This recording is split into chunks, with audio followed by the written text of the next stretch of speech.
भारत चीन के बीच बढ़ रहे तनाव को लेकर अमेरिकी राष्ट्रपति डोनाल्ड ट्रंप ने मध्यस्थता करने की बात कही। इस मामले को लेकर अलग अलग नेताओं के बयान सामने आ रहे हैं। अब इस मामले को लेकर कांग्रेस नेता पीएल पूनिया का बयान सामने आया है।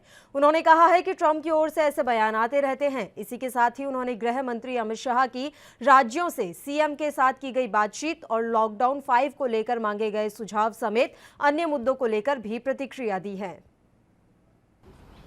देखिए, डोनाल्ड ट्रंप जी तो इस तरह के बयान देते रहते हैं।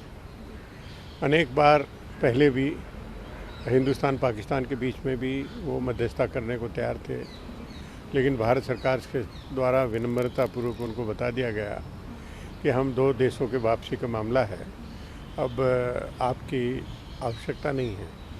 और अभी भी मैं समझता हूँ कि यही स्टैंड है। और मिनिस्ट्री ऑफ एक्सटर्नल अफेयर्स की तरफ से ये भी कहा गया है कि इस बीच के इस दौरान में डोनाल्ड ट्रंप से और नरेंद्र मोदी जी से कोई बात नहीं हुई है। तो ये दोनों के बीच की बात है, दोनों वही स्पष्ट करें कि जहाँ तक हिंदुस्तान का सवाल है, हमेशा इसके लिए कंसिस्टेंट स्टैंड हमारा यही रहा है कि किसी भी तरह से थर्ड पार्टी का इन्वॉल्वमेंट कहीं नहीं होता और बायलैटरल रिलेशन बायलैटरली बात करके किया जाएगा। और चीन के जो राजदूत हैं हिंदुस्तान में, उसने भी बहुत स्पष्ट रूप से कहा है कि दोनों की बातचीत के जरिए हल होगा। और दोनों के रिलेशनशिप ऐसे हैं कि जो अपॉर्चुनिटी दोनों के लिए है और आपस में सब। देखिए, 31 मई को 4th लॉकडाउन उसकी समय सीमा समाप्त हो गई है और भारत सरकार उसके बारे में चीफ मिनिस्टर से राय मशवरा कर रहे हैं कि उनको क्या मशवरा है। और मैं समझता हूँ कि ये प्रक्रिया आपसी वार्तालाप की ज़रूरी है, लेकिन इसके साथ साथ ये भी ज़रूरी है कि जो बात कही जाए, जो प्रस्ताव रखा जाए, जो राज्य की आवश्यकताएं हैं, उन आवश्यकताओं की पूर्ति की जाए। ये गृह मंत्रालय की जिम्मेवारी है। केवल उनका लॉकडाउन डिक्लेयर करने के बारे में राय मशवरा ले लेना उतना ही पर्याप्त नहीं है। और वास्तव में जो स्थानीय स्तर पर की जो आवश्यकताएं हैं, जो परिस्थितियां हैं, उसी को ध्यान में रखते हुए आगे का निर्णय लिया। देखिए, ऑनरेबल सुप्रीम कोर्ट ने जो निर्णय लिया है प्रवासी मजदूरों के लिए, वो बहुत महत्वपूर्ण है, बहुत आवश्यक है और बहुत अच्छा निर्णय है। ये निर्णय पहले ही हो जाना चाहिए था जब सुप्रीम कोर्ट में पहली बार सुनवाई हुई।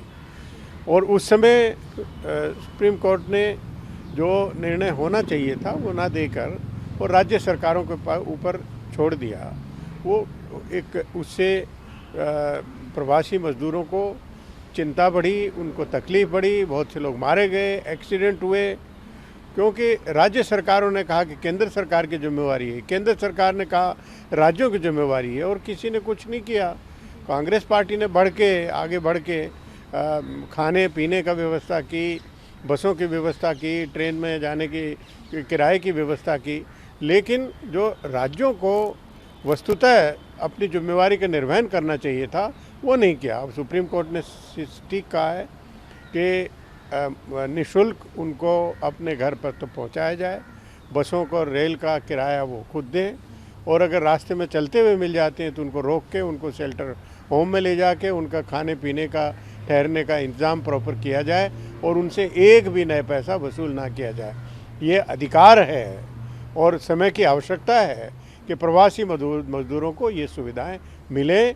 ऑनरेबल सुप्रीम कोर्ट ने ये इसमें मदद की है, उनका बहुत बहुत। आप भी अपनी प्रतिभा दिखाना चाहते हैं और खबरों को हम तक पहुंचाना चाहते हैं, तो तमाम खबरों को करें अपने मोबाइल पर रिकॉर्ड और 7888497079 पर करें व्हाट्सएप। साथ ही दुनिया की तमाम खबरों से जुड़े रहने के लिए हमारे चैनल को करें लाइक, शेयर, सब्सक्राइब।